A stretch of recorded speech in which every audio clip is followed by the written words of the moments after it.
How to fix Webtoon not working easily and fast. In today's tutorial guys, I'm going to show you how to do it easily and fast. First thing, open settings, go to the apps manager. When you open the apps manager now, what you want to do next is scroll until you find the Webtoon app right here, and when you find it, click on it like that.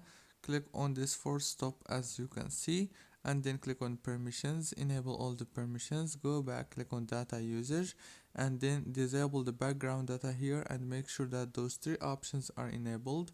Go back, click on storage, click on clear cache and clear data, click on delete, go back into the home page. Now turn off your phone and turn it on again. That's it guys, don't forget to like and subscribe, and thank you for watching this video.